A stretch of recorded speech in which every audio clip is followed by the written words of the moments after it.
I just wanted to quickly give you the lay of the land, what we'll be doing over the next hour and 15 minutes or so. Obviously, this is what we are discussing. What have young people gained from what has become known as the Arab Spring, which started some 3 years ago? The lay of the land is that in a minute, I will invite Sri Mulyani Indrawati, who is the Chief Operating Officer and Managing Director of the World Bank, to give us a statement.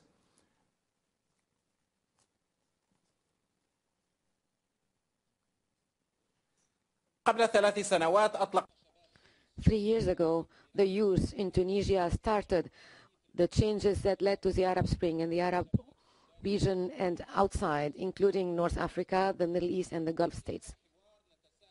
In this debate, we ask whether the Arab youth have reaped the fruits of the spring. Many of those youth are leaders of political parties who were part of the revolutions of the Arab Spring. Regretfully,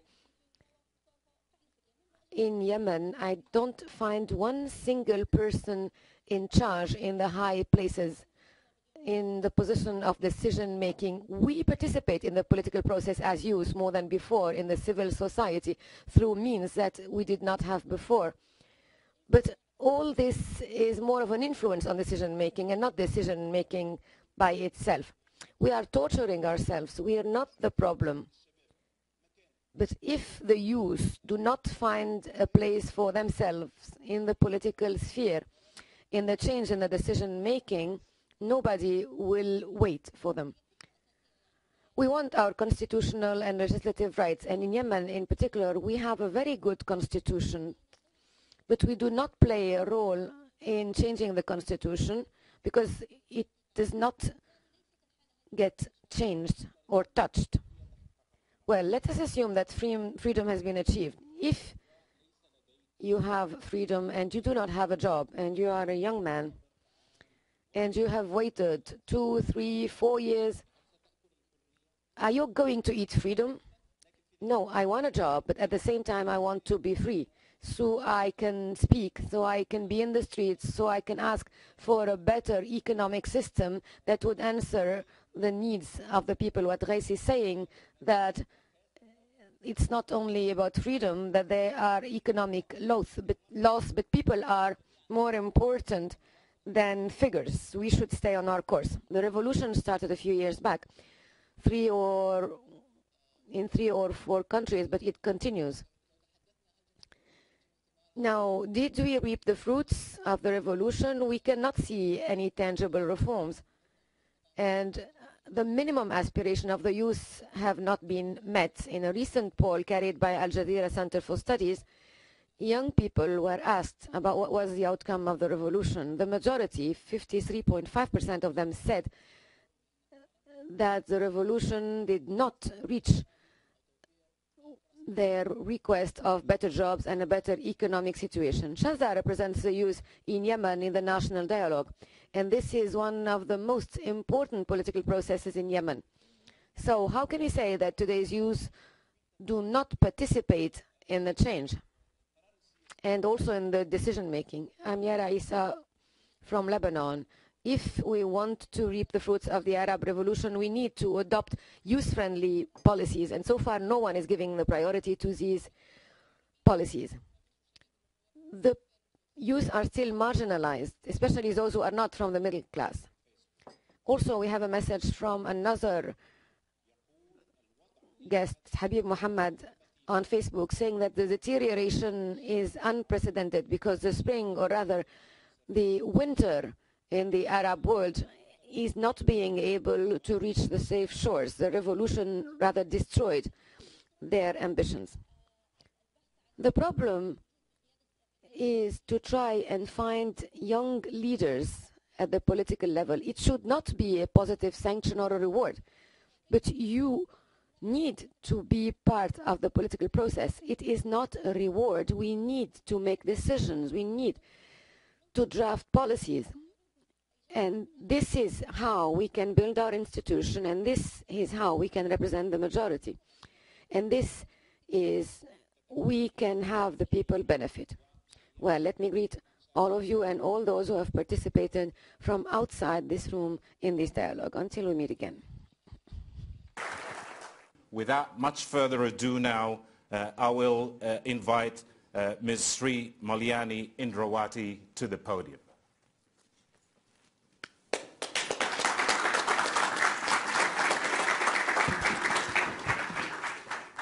Thank you, Abdurrahim. I'm a bit afraid when you are saying that you are a brutal dictator on a time, so I'm sure you are going to tell me that to stop and then walk out from the room. I hope you're not doing that. It's really my pleasure to welcome you here all. So I would like to thank for all of you for inviting me to join this very important as well as strategic discussion. The title now is What Have Young People Gained from the Arab Spring? I think that's for the youth everywhere, especially in Middle East and North Africa. This is the area which a lot of revolution happened. This is a very important question. What have we gained from the Arab Spring? It is a very difficult question, actually. I will tell a little bit of my own experience, but let me start with the statistic. If you talk about youth, the world now, half of the world population is actually under 25. And I will call the 25 years old as youth. But in my own country, Indonesia, sometimes when you are a politician, 40 years, you still call yourself youth. A little bit early 50, you also call that you are still relatively young. So, and majority of these youth actually live in Asia, Middle East, and Africa. We also estimate that more than 25% of the world youth today is inactive. This term inactive economically doesn't mean that they don't have a voice, but that means that they have no work, they are not in school, they have not in education, they also not in a training. So inactive economically doesn't mean that they don't have any activity. I'm sure they have a lot.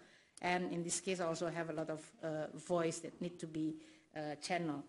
The level of this economic inactivity is over even 40% if we look at it in the Middle East and North Africa, and also in East and Central Europe for the obvious reason about the economic situation there, and followed closely by the South Asia with a level of 35%.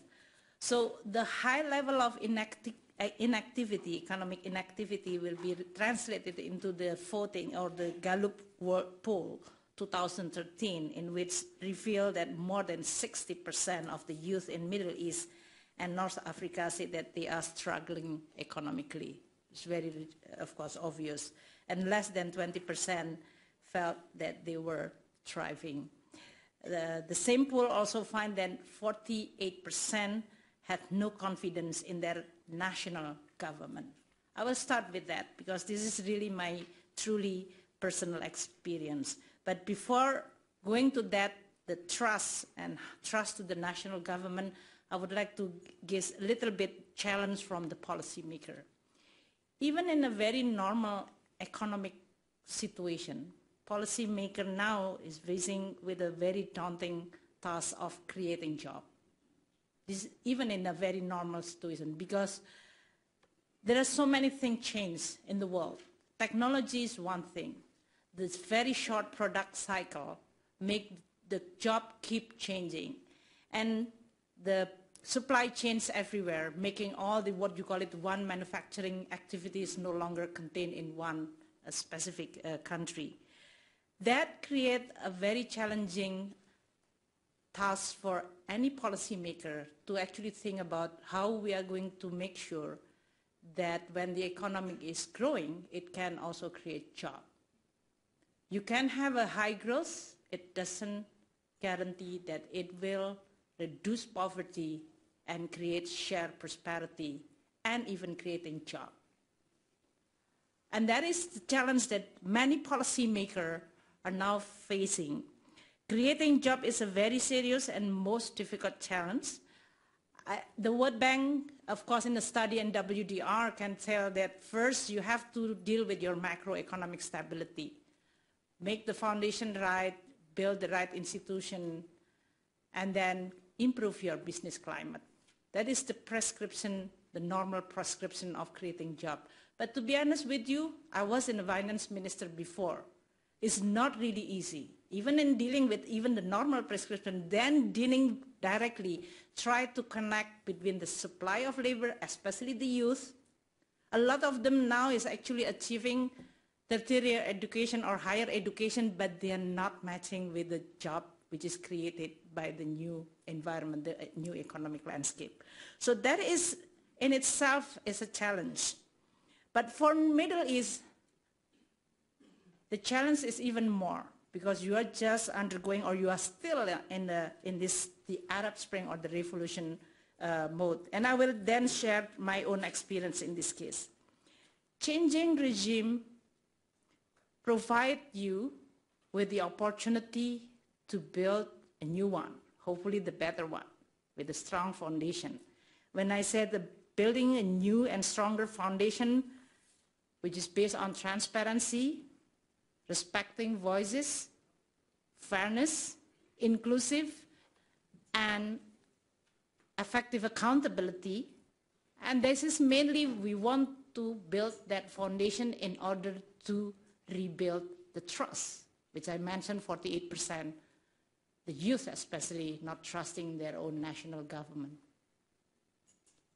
That's not easy because even if you are going to have the revolution and changing the regime, it doesn't mean that the legacy issues, they are all gone. The first and usually the most critical, but I will qualify it as slightly easier, is actually try to rebuild your new constitution and changing a lot of law and legislation. But even that process can be very unsettling and divisive, while actually the objective is try to build a new foundation for a country, regardless their diversity. They want to build a new constitution as a starting point to then build the future, especially for the young people. So changing regime is one thing, just like growth is necessary but not sufficient.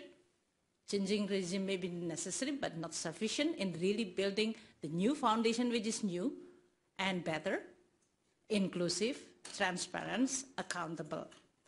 Let me give you my own personal experience, and I actually enjoy because before starting this event, I was introduced to the two young, well, I qualify all young still, but the two most, the young activists here, and I asked them what is their passion. The ladies there, should I call ladies or girls, because youth, I mean, she's actually very passionate on justice. The second one from Tunis, from Yemen. The second one is very passionate on anti-corruption. That reminds me 25 years ago.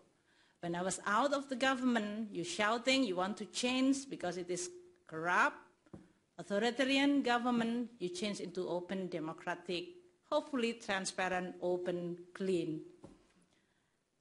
And then you change your life because then the new government asking you to become finance minister. Oh my God. Shouting from outside is one thing. Building from inside is another thing. It's really difficult. And I actually, in this case, when we talk about designing a new model of growth, which should be inclusive, creating jobs, create fairness, based on good governance, clean governance, then you are dealing with the bureaucracy that you cannot. In this case, I wish we can change all of them, because when I was in the finance minister, start with the tax office, and I asked, who's actually the cleanest in this one? No one.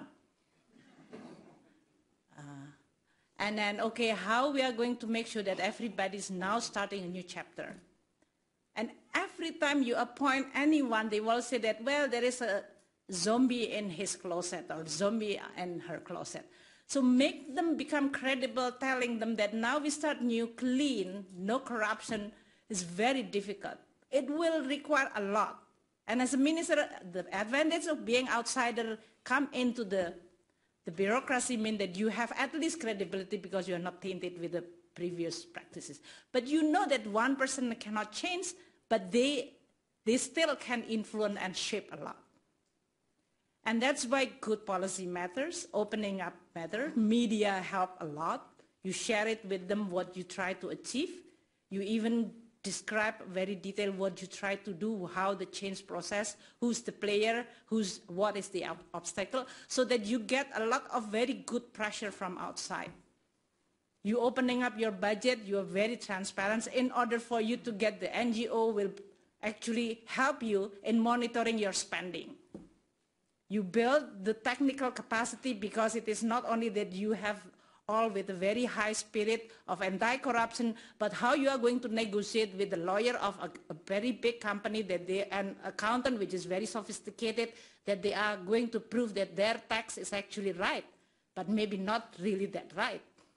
And that's kind of competency, but then actually then deal with the good governance and building institution is a process. So why am I telling you this? Because I think for many policymakers, this is going to be a challenge. It's not just stop short and telling that you need to adopt this kind of policy, but any policy can make a lot of difference when they are implemented with the capacity of the institution, and openness, voices is going to make a lot of difference when you are going to provide all the feedback from outside to make sure that your policy is going to actually achieve the result that you want to achieve. And this is why this is very important. The young people is very, very critical, have a very critical role, because they are the ones who see that their future at stake. If something is not being done or fail or repeating the wrong thing, then they are going to be the one who's going to suffer longer. And that's exactly participation of the young generation or young people is going to be very important. Now, I would really want to convey this message for many policymakers. Please don't see the young people as a liability or as a problem. They are part of solution. And we have seen many people, youth especially, is actually creating with their energy innovation. They can actually help a lot of policymakers in actually formulating what is the right policy without going into the populism that will be unsustainable from the budget point of view. You can actually design a policy which is more inclusive. You are creating or inviting participation of many, especially youth, in order for you to be able to understand the challenge in the future, rather actually busy of dealing with the legacy issue. On this particular part, I would like to, and the World Bank, I know, and especially in the MENA region, has been dealing with a lot of the activity in youth. I really appreciate Inger, and Inger is going to present as a vice president of MENA region. I think she's very passionate. It's always like bringing this voice, especially the participation for many of the youth in many of our activity. And especially in this case, the bank also see this as a very huge opportunity for us to stand ready to support you in any position or any activity or any technical need that you would like us to support. And within this context, I would like to appreciate also the Moroccan government, which has adopted the first national youth strategy and has formed an advisory youth council to help government better understand and address the concern of young people. So in this case, I would like to congratulate the Minister Ozin from Morocco, Sport and Youth Minister, which is going to be on the stage and become part of the panel. I know in Tunisia, the World Bank has been implementing youth-led community development activity in the interior, and I would really want to see this is going to create at least provide a bit solution. I know the problem is daunting, but it is not impossible to address. So with all this, I would like to congratulate the panel, and in this case, I will try to assure Abdurrahim that I'm not going to speak forever, so you are not going to ask me to leave. We are aware that this is a very important, interesting, but also very strategic topic to all of us. I look forward to hear from you all and how you are going to participate, especially from the youth all over the world. So thank you very much for inviting me in this very important meeting.